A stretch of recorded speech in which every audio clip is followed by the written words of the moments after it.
Montana Territory, 1878. The wild frontier stretched out like a canvas of broken promises and hard-earned dreams. Isaac Reynolds stood at the edge of Elk Creek, watching the sun cast gold across the tall prairie grass. At 25, Isaac had the lean, hardened physique that came from years in the saddle, with deep brown eyes that rarely revealed the thoughts behind them. His face, clean-shaven save for a day's worth of stubble, had been weathered by sun and wind, but still held the handsome features his mother once said would be trouble with the ladies. Not that Isaac had allowed many ladies close enough to cause trouble. The West had taught him one lesson above all others. Attachment was a luxury a man couldn't afford. His father had loved his mother fiercely, and when she died of fever, he'd withered like a plant without water, leaving Isaac to fend for himself at 16. The memory hardened in Isaac's chest as he watched the water rush by. "A man stands tallest when he stands alone," he murmured to the wind, a phrase he'd repeated so often it had become his creed. The frontier was no place for love, only survival. And Isaac had survived by keeping to himself, taking cattle drives when money was needed, and returning to his small homestead when it wasn't. From his vantage point, he could see the fledgling town of Elkridge spreading across the valley below. Tomorrow he would ride in for supplies before heading north with a herd of cattle bound for Fort Benton. Another season, another drive, another stretch of lonely miles, just as he preferred it. Or so he told himself. As twilight settled over the land, Isaac couldn't shake the hollow feeling in his chest. His cabin stood empty behind him, a shelter but never truly a home. Sometimes in the deepest part of night, when the coyotes called across the hills, he wondered if there might be more to living than just surviving. But by morning, he'd always pushed such foolishness aside. The West was beautiful but merciless. And so was he. The following afternoon, dust coated Isaac's throat as he rode into Elkridge. The town had grown since his last visit. New storefronts lined the main street, and the sound of a piano drifted from the Silver Dollar Saloon. Progress was coming, whether the frontier liked it or not. As he dismounted in front of the general store, commotion erupted down the street. A runaway wagon careened wildly toward the town square, the horses in a panic. Through the dust, Isaac spotted a young woman in the driver's seat, desperately pulling at the reins. Without thought, he sprinted into the street. Years of breaking horses gave him the instinct and speed he needed as he leapt for the lead horse's bridle.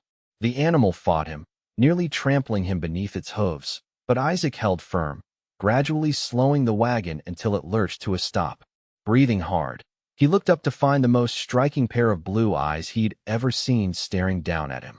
They belonged to a woman of about 20, with golden blonde hair arranged in a loose bun, several strands having escaped during her wild ride.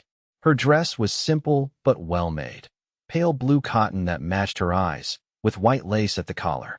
"Are you all right, miss?" he asked, suddenly aware of the trail dust coating his clothes. "Thanks to you," she said, her voice steady despite her obvious fright. The wagon hit a rut, and the horses bolted. She gathered her skirts and prepared to climb down. Isaac extended his hand to help her, noting the absence of a wedding ring. As her fingers clasped his, something unexpected stirred in his chest. "Felicity Barton," she said, once safely on the ground. "I'm forever in your debt, Mr. Reynolds." Isaac Reynolds. He released her hand quickly, uncomfortable with the warmth her touch had sparked. "Mr. Reynolds." Her smile transformed her face from merely beautiful to radiant. "You saved my life." A small crowd had gathered, and Sheriff Tanner approached. "Miss Barton, that was a close call.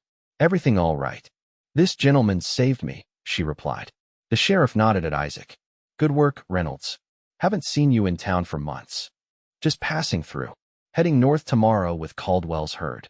"Well, the least I can do is buy my rescuer dinner," Felicity said. When Isaac began to refuse, she added, "I insist.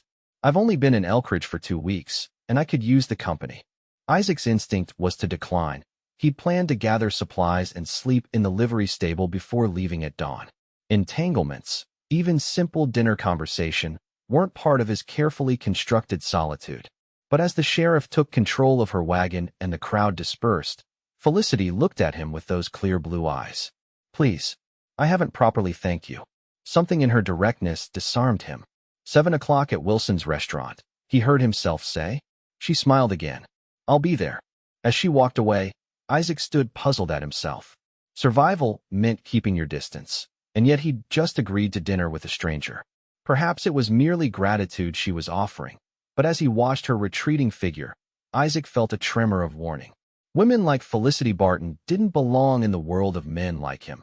They belonged in parlors and churches, not the harsh wilderness he called home.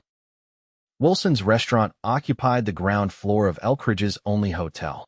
Isaac arrived promptly at 7, having bathed and changed into his least-worn shirt. He'd even trimmed his stubble and slicked back his dark hair, actions that felt foreign after months on the range. Felicity sat at a corner table, her hair now properly arranged with a small pearl comb. When she caught sight of him, her smile was immediate and warm. "I was afraid you might not come," she said as he sat across from her. "I'm a man of my word," Isaac replied, uncomfortable with the formality of the setting. The white tablecloth and polished silverware felt like accusations against his roughened hands. "Tell me about yourself, Mr. Reynolds," she said after they'd ordered. "Are you from Montana?" "Originally Wyoming. Been here 6 years." He offered no more, his habit of sparse words deeply ingrained. She tilted her head slightly. "And do you enjoy cattle driving?" "It's work. Pays for my land." "You have property here?" Isaac nodded. "Small homestead east of town. Nothing fancy." "That sounds wonderful." Something wistful crossed her expression. "I've always admired those who build something from nothing." Isaac studied her more carefully. Her dress and manners suggested Eastern refinement, but there was something in her eyes, a directness, perhaps, that didn't fit his notion of a sheltered city woman. "What brings you to Elkridge?" he asked. "Not many women travel alone to the territory." A shadow passed over her face. "I'm staying with my aunt, Mrs. Eleanor Wilkes. My parents passed away last year, influenza. There wasn't much left after the debts were paid." "I'm sorry," Isaac said, genuinely meaning it. Aunt Eleanor wrote that Montana Territory offered opportunities for fresh starts. She straightened her shoulders. "And I needed one. Boston held too many memories." The revelation that she came from such a place only confirmed Isaac's suspicion that they inhabited different worlds. "And what do you think of our frontier town?" he asked. "It's," she hesitated, "different. Rougher than I expected, but also more alive." Her eyes brightened. "People here build things, create things. In Boston, everything was already established, the paths already laid out." As their dinner arrived, Felicity drew him out with questions about ranch life, cattle drives, and the changing landscape. To his surprise, Isaac found himself describing the sunrise over the mountains and the vastness of the Montana sky. She listened intently, her questions revealing a genuine curiosity about this land he called home. "It sounds beautiful," she said. "Difficult, but beautiful." "It's not for everyone," Isaac replied, returning to his usual caution. "Especially women raised in comfort." Her eyes narrowed slightly. "You presume much about my upbringing, Mr. Reynolds. My father was a teacher, not a banker. And I've had my share of hardship." Isaac felt properly chastened. "My apologies." As they finished their meal, Felicity mentioned her position teaching at Elkridge's newly established school. "The children are wonderful, if a bit wild. But I suppose that's the nature of the frontier." "You're staying then?" Isaac asked, surprised at the small flicker of interest this provoked in him. "That's my intention. Aunt Eleanor needs help, and the town needs a teacher." She smiled. "Everyone needs purpose, don't you think?" Isaac had never considered his existence in terms of purpose, only survival. The idea unsettled him. When the evening ended, Isaac walked her to her aunt's house on Pine Street. Under the porch light, Felicity turned to him. "Thank you again for today," she said. "Not just for stopping the horses, but for dinner. It's been lonely being new in town." Isaac nodded, acutely aware of her closeness. "I leave at dawn tomorrow. The cattle drive will take several weeks. Perhaps when you return." She began, then stopped herself. "Well, safe travels, Mr. Reynolds." "Miss Barton." He tipped his hat and turned to leave. "Isaac," she called softly. When he looked back, she said, "I hope our paths cross again." As he walked back to the livery, Isaac tried to shake the strange feeling in his chest. One dinner with a beautiful, educated woman didn't change anything. By morning, he'd be back where he belonged, alone on the trail, responsible only for himself and the herd. But that night, as he lay on his bedroll, Isaac found himself thinking of blue eyes and a gentle voice that somehow cut through years of carefully constructed solitude. 3 weeks later, Isaac returned to Elkridge with trail dust coating his clothes and an inexplicable urge to see if Felicity Barton still inhabited the small frontier town. The cattle drive had been successful, but twice he'd caught himself describing the Montana landscape to an imaginary listener with blue eyes. After settling his business and collecting his pay, Isaac found himself walking past the schoolhouse where children's voices spilled through open windows. He slowed his pace, spotting Felicity at the front of the room, pointing to letters on a chalkboard. The afternoon sun caught her hair, turning it to spun gold.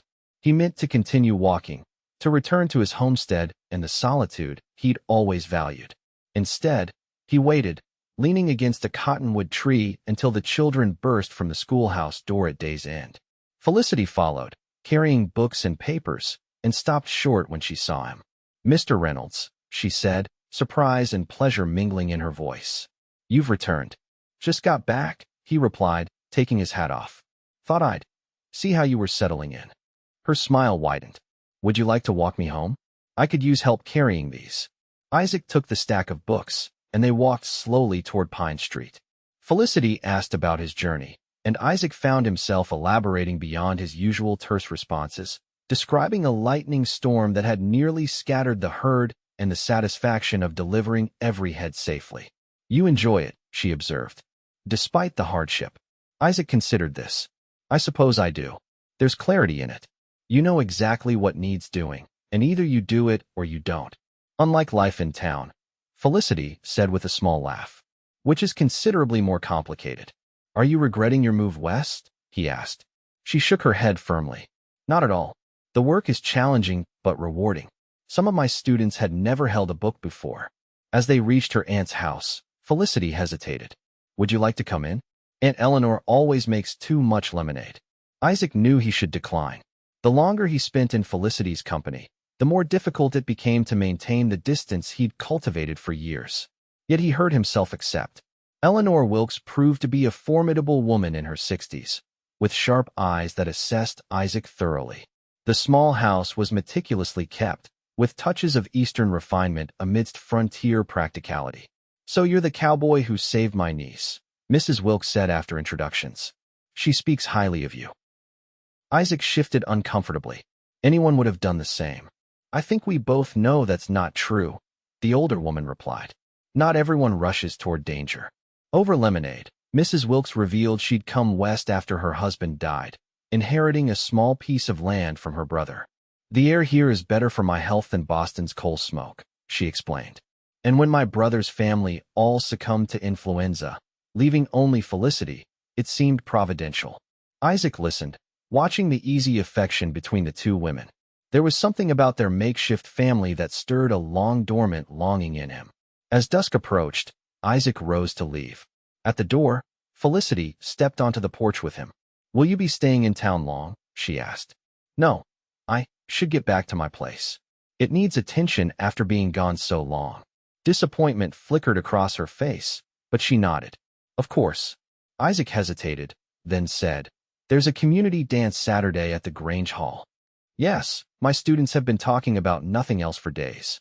She smiled. "Will you attend?" The question hung between them. Isaac had never been to a town dance. Such gatherings represented exactly the kind of entanglements he avoided. "I don't dance," he said finally. "Neither do I, really." Her eyes met his. "But I'd go if you asked me." The directness of her statement caught him off guard. Isaac felt something shift inside him, a wall that had stood firm for years developing its first crack. "Would you accompany me to the dance, Miss Barton?" Her smile was like sunrise. "I would be delighted, Mr. Reynolds." As he walked away, Isaac tried to make sense of his actions. One dinner had become a visit, and now a dance. Each step took him further from the solitude he'd convinced himself was necessary for survival.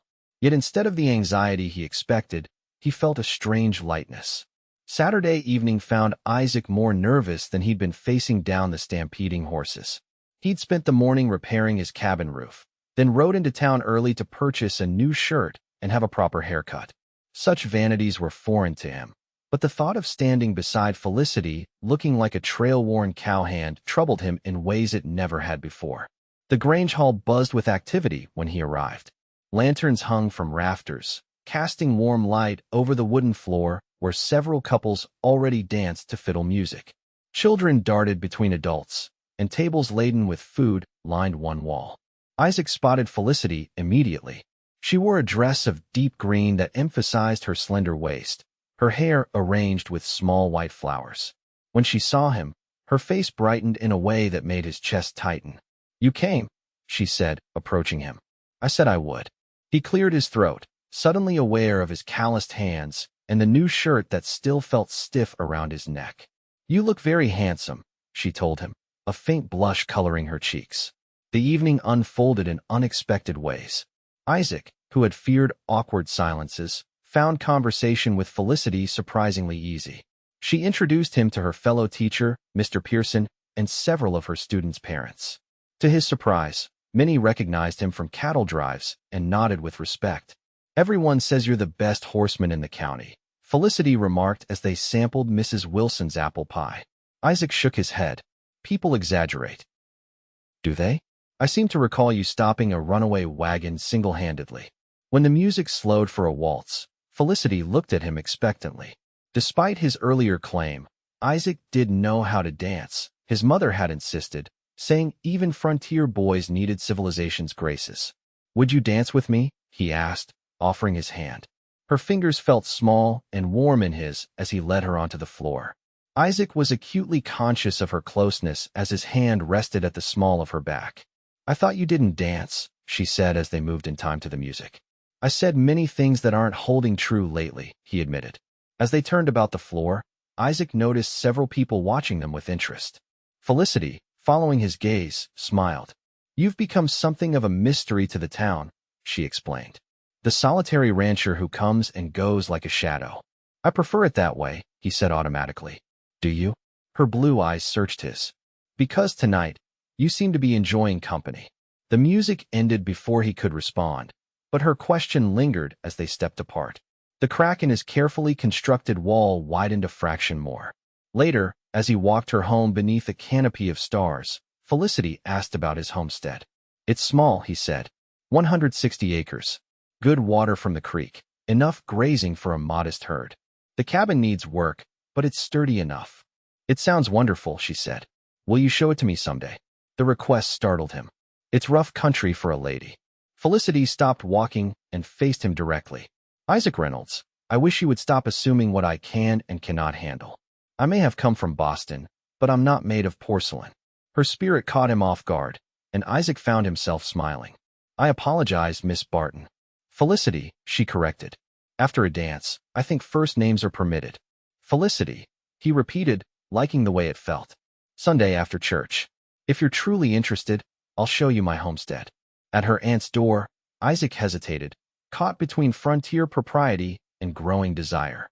Felicity solved his dilemma by rising on her toes and placing a soft kiss on his cheek. "Thank you for a lovely evening," she whispered.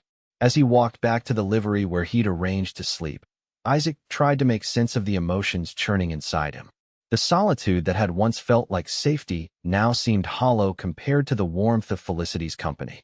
For the first time in years, Isaac wondered if his father's breakdown after his mother's death hadn't taught him the wrong lesson. Perhaps the real risk wasn't in loving, but in never allowing yourself to love at all. Sunday dawned clear and bright. After church service, which Isaac attended for the first time in years, he helped Felicity into his wagon. Mrs. Wilkes had given permission for the outing with surprising readiness, though her parting look to Isaac clearly communicated expectations of propriety. As they rode east from town, Felicity's excitement was evident. She asked questions about the land, the names of wildflowers they passed, and the distant mountains that framed the horizon. "It's more beautiful than I imagined," she said as they crested a hill that revealed the valley where Isaac's homestead nestled against a backdrop of pine forest. The cabin sat beside Elk Creek, with a small corral and lean-to stable nearby. A vegetable garden, somewhat neglected, occupied a sunny patch near the door. It was simple, even crude compared to the homes in town, but as they approached, Isaac saw it through new eyes, noting the sturdy construction, the good location, the potential it held. "This is home," he said as he helped her down from the wagon. Felicity walked slowly around the yard, taking everything in. You built this yourself? Most of it. The previous owner started it, but he gave up after one winter. Said the isolation was too much. She glanced at him. And for you. I never minded being alone. Until now, he almost added, but stopped himself. Isaac showed her the creek where he fished, the field where he grew hay for winter, and the view from the small rise behind the cabin where the sunset painted the sky each evening. Felicity listened and observed with genuine interest, occasionally suggesting improvements that showed surprising practicality. You could expand the garden easily, she noted. This soil looks rich, and raspberries would grow wonderfully along that sunny wall. They ate a simple picnic lunch on the creek bank, and Isaac found himself speaking more freely than he had in years. He told her about his parents, his father's devotion to his mother, and how his death followed her so quickly that townspeople said he died of heartbreak. That's why you keep to yourself? Felicity said softly. You're afraid of the same fate. Isaac looked away. I saw what love did to him. Made him weak, vulnerable. Out here, weakness gets you killed. Is that what you truly believe? She touched his arm gently. That love is weakness. I've survived by staying detached. Survived, yes. But have you lived? Her eyes held his. Your father loved deeply enough that losing your mother broke him. That's not weakness, Isaac. That's having something so precious that life without it seemed impossible. Her words struck him with unexpected force. For years, Isaac had viewed his father's decline as a failure of strength, a cautionary tale about the dangers of attachment. But Felicity's perspective cast it in a new light. I never thought of it that way, he admitted. As afternoon shadows lengthened, they sat in comfortable silence watching the creek flow past. Felicity's hand found his, their fingers intertwining naturally. I should get you back to town, Isaac said reluctantly. Yes, she agreed, though neither moved. The ride back to Elkridge was quieter, both lost in thought. At her aunt's house, Isaac helped her down from the wagon, holding her hands perhaps longer than necessary. Thank you for showing me your home, Felicity said. I understand you better now. Do you? He asked, genuinely curious. You've built something meaningful there, all on your own. It's admirable. She paused. But Isaac, even the strongest cabin needs more than one beam to support its roof. The metaphor wasn't lost on him. As he bid her good night, Isaac felt the protective walls around his heart continuing to crumble. Over the following weeks, Isaac found himself drawn repeatedly to town. He brought fresh fish to Mrs. Wilkes, volunteered to repair the schoolhouse roof, and somehow always managed to be nearby when school let out. Each encounter with Felicity deepened his growing feelings, and he began to recognize the emotion he'd spent years avoiding, love. One evening in late summer, they walked along the creek that ran through town. Fireflies danced above the water, and the air smelled of wild roses. I've been offered a position, Felicity said suddenly. In Helena. The territorial superintendent was impressed with my work here. Isaac felt his heart sink. Helena's a fine city, more suitable for someone of your education. She stopped walking. I haven't accepted. Why not? It would be an advancement. Felicity's expression was earnest in the fading light. Because in these past months, I found something in Elkridge I never expected. The children need you, Isaac said, deliberately misunderstanding. The children, yes. She stepped closer. But that's not what keeps me awake at night, wondering if I should stay or go. Isaac knew they had reached a crossroads. The careful distance he'd maintained all these years had disappeared, and now he faced the very choice he'd avoided, risk his heart or retreat to solitude. What keeps you awake? He asked, his voice low. You do. Her directness never ceased to surprise him. I think about you, about your homestead, about the life someone could build there with the right partner. The word partner hung between them, full of possibility. Felicity, Isaac began, struggling to articulate feelings he'd suppressed for so long. I'm not. I don't have much to offer a woman like you. A woman like me? Educated. Refined. You could have a proper life in Helena, not a rough existence with a rancher who barely speaks to anyone. Felicity's laugh was unexpected. Oh, Isaac, for someone so observant about cattle and land, you can be remarkably blind. She took his hands in hers. I came west seeking purpose and a place where I could truly make a difference. I found both, teaching these children and, perhaps more surprisingly, reaching the heart of a man who thought he needed no one. Isaac felt something breaking open inside him, the final wall crumbling. I've spent years believing attachment was dangerous, that caring for someone meant risking everything. It does, she agreed. Love is always a risk, but a life without it is no life at all. In that moment, Isaac knew he stood at the threshold of the very fate he'd feared, the possibility of a love so deep that losing it would destroy him. Yet for the first time, he also understood his father's choice. Some loves were worth the risk. Don't go to Helena, he said quietly. Give me a reason to stay. Isaac took a deep breath. Because I love you. Because the thought of you leaving makes everything else meaningless. Because my homestead isn't home without you in it. Felicity's eyes shimmered with tears. That's a very good reason. When he kissed her, the last of Isaac's doubts dissolved. This wasn't weakness. It was finding strength he never knew he possessed. I love you too, she whispered against his lips. Enough to believe we could build something wonderful together. As they walked back toward town, plans and possibilities unfurled between them. Isaac would expand the cabin, add proper windows. Felicity would continue teaching but develop the homestead garden. They would face the frontier's challenges together, stronger for their shared burden. But as the evening ended and Isaac prepared to ride back to his homestead, doubt crept back in. He had spoken from his heart, but in the clear light of day, would Felicity truly choose a life with him over the opportunities Helena offered? What troubles you? She asked, sensing his hesitation. You deserve better than a life of hardship, he said. I've lived in that cabin alone so long. I've forgotten what a woman might expect. Felicity's expression softened. I expect only what matters. Honesty, partnership, and love. The rest will build together. As he mounted his horse, Felicity reached up to touch his hand. Isaac looked down at her. This remarkable woman who had somehow breached every defense he'd constructed. You're too beautiful for a man like me, the cowboy whispered as she took his hand. Felicity's smile was gentle but determined. Perhaps you should let me decide what kind of man deserves me. September brought the harvest and a flurry of activity to Elkridge as the community prepared for winter. Isaac spent every spare moment improving his homestead, adding a proper bedroom to the cabin, installing glass windows ordered from Bozeman, and constructing furniture that would make the place a home for two. Word of their courtship spread quickly through town. To Isaac's surprise, the community's reaction was overwhelmingly supportive.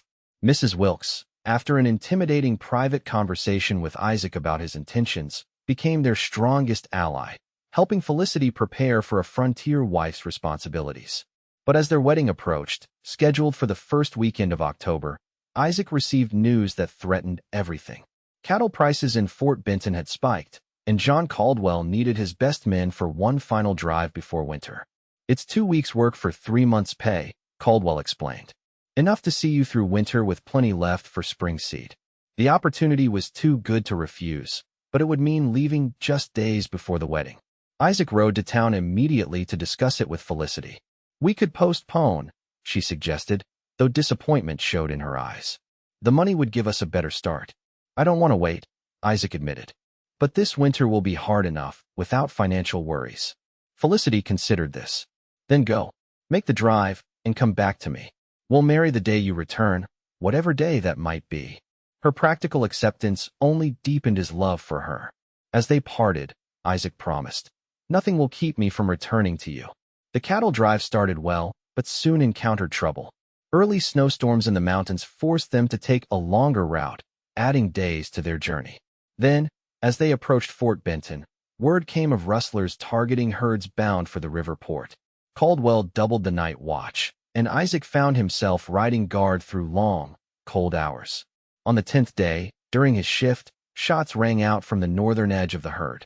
Isaac raced toward the sound, rifle ready, and found 2 of Caldwell's men exchanging fire with shadows among the trees. The ensuing fight was brief but violent. The rustlers, outnumbered, retreated into the darkness, but not before a bullet grazed Isaac's side, leaving a painful furrow across his ribs. The wound wasn't life-threatening, but it slowed him considerably as they completed the drive to Fort Benton. By the time they delivered the cattle and collected payment, Isaac was running a fever. The local doctor cleaned and stitched the wound, warning that travel would be risky. Infections setting in, the doctor said. You need rest, not a horseback journey through early winter. But Isaac thought of Felicity waiting in Elkridge, perhaps wondering if he'd changed his mind. "I made a promise," he told Caldwell. "I have to get back." Caldwell, seeing his determination, arranged for Isaac to travel with a supply wagon heading south. It's slower but safer than riding alone in your condition. The journey that should have taken 4 days stretched to 8, as early winter storms hindered their progress. Isaac's fever worsened, and he drifted in and out of consciousness, his thoughts filled with visions of Felicity, sometimes welcoming him home, sometimes turning away in disappointment. In his more lucid moments, Isaac wondered if this was his punishment for daring to believe he could have happiness. Perhaps his father had been right to follow his heart to the grave. At least he hadn't lived to see dreams shattered.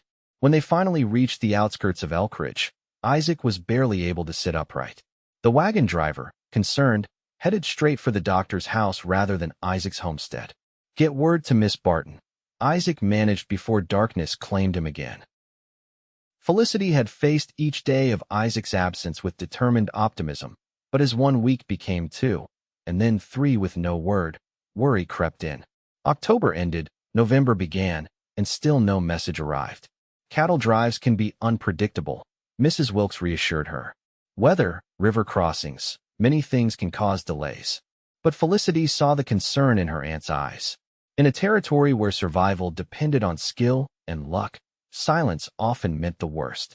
She continued teaching, kept Isaac's homestead in order during weekend visits, and tried to ignore the pitying glances from townspeople. When Mrs. Wilson gently suggested she might consider other prospects, like the new bank clerk who clearly admired her, Felicity responded with uncharacteristic sharpness. "Isaac will return," she insisted. "He promised." On a gray November afternoon, as Felicity dismissed her students, Sheriff Tanner appeared at the schoolhouse door. "Miss Barton," he said, removing his hat. "You're needed at Doc Miller's house." Immediately, her heart nearly stopped. "Is it? He's alive," the sheriff said quickly. "But not well. Supply wagon brought him in an hour ago." Felicity gathered her shawl and hurried through town, praying with each step. At the doctor's house, Mrs. Miller led her to a back bedroom where Isaac lay pale and still, his breathing shallow. "Bullet wound," Dr. Miller explained. "It's infected. I've cleaned it again, but the fever's high." Felicity sat beside the bed, taking Isaac's hand in hers. "He's so cold." "That's the fever's work. Hot inside, cold outside." The doctor sighed. "Next 24 hours will tell. If the fever breaks, he'll recover. If not, he didn't finish, but he didn't need to." Felicity understood the gravity of Isaac's condition. "I'll stay with him," she said firmly. Through that night and the next day, Felicity rarely left Isaac's side. She bathed his forehead with cool cloths, spooned broth between his lips when he was conscious enough to swallow, and whispered reassurances when he called her name in delirium. During lucid moments, Isaac tried to apologize. "The wedding," he murmured. "I'm late." "Hush," she told him. "We'll marry when you're well. The date doesn't matter." As darkness fell on the second night, Isaac's fever peaked. He thrashed against the bedclothes, calling out warnings about rustlers and begging Felicity not to leave him. In his weakened state, all his fears poured forth: fear of abandonment, of inadequacy, of losing her as his father had lost his mother. "I'm right here," Felicity promised, holding his hands to prevent him from tearing at his bandages. "I'm not leaving you, Isaac. Not ever." Near midnight, he grew still. For one terrifying moment, Felicity thought he had slipped away, but then she felt his breathing, steadier now, less labored. Placing her hand on his forehead, she found the burning heat had diminished. Dr. Miller, checking on his patient in the early hours, confirmed what Felicity already knew. The fever's breaking. He's fighting his way back. By morning, Isaac was sleeping normally, his color improved. When he finally opened his eyes, clear and alert for the first time in days, Felicity was there. "You stayed," he whispered. "Of course I stayed." She kissed his forehead. "Where else would I be?" As Isaac recovered over the next week, he shared the story of the cattle drive and the attack. The payment from Caldwell had survived, secured in a money belt that the doctor had removed during treatment. "Enough to see us through winter, and then some," Isaac said. "But I almost didn't make it back to you." Felicity sat beside him on the bed. "But you did. You kept your promise." Isaac took her hand, his expression solemn. When I was feverish, I thought. I wondered if loving someone was worth such risk. If my father had been weak or wise to follow my mother. And what did you decide? She asked softly. That he was the strongest man I've ever known.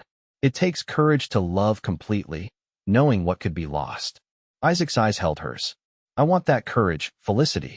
I want to build a life with you, however long or short it might be. 2 weeks later, on the first Sunday in December, Isaac and Felicity stood before Reverend Thomas in Elkridge's small church. Isaac, still thin from his ordeal but standing tall, watched with wonder as Felicity walked toward him in a dress of ivory wool, her golden hair crowned with a wreath of evergreen and dried flowers. The townspeople filled every pew. The community that Isaac had avoided for years now witnesses to his greatest commitment. As they exchanged vows, Isaac's voice rang clear with certainty, all doubts burned away by fever and fear overcome. I now pronounce you husband and wife, Reverend Thomas declared, and the church erupted in cheers. Later, at the celebration in the Grange Hall, Sheriff Tanner approached the newlyweds. Never thought I'd see the day, he said, clapping Isaac on the shoulder. The lone wolf of Elk Creek, tamed at last. Isaac smiled, his arm around his wife's waist. Not tamed, just found something worth coming home to. Spring 1879 transformed the Montana landscape from stark white to vibrant green. On the Reynolds homestead, new life appeared everywhere. Calves in the expanded corral, seedlings in the garden Felicity had doubled in size, and fresh white paint on the cabin that now boasted a proper front porch. Inside, the changes were equally dramatic. Curtains hung at the windows, books lined shelves Isaac had built, and the smell of fresh bread often filled the rooms. But the most significant transformation was in Isaac himself. The man who had once valued solitude above all else now rode eagerly home each evening, looking forward to shared meals and quiet conversations. The wall he'd built around his heart had not just crumbled, but been replaced by something stronger. A foundation for a life built on love rather than fear. On a perfect June evening, Isaac and Felicity sat on their new porch, watching the sunset paint the sky in brilliant oranges and pinks. Her head rested against his shoulder, her hand absently stroking her slightly rounded belly where their first child grew. Are you happy?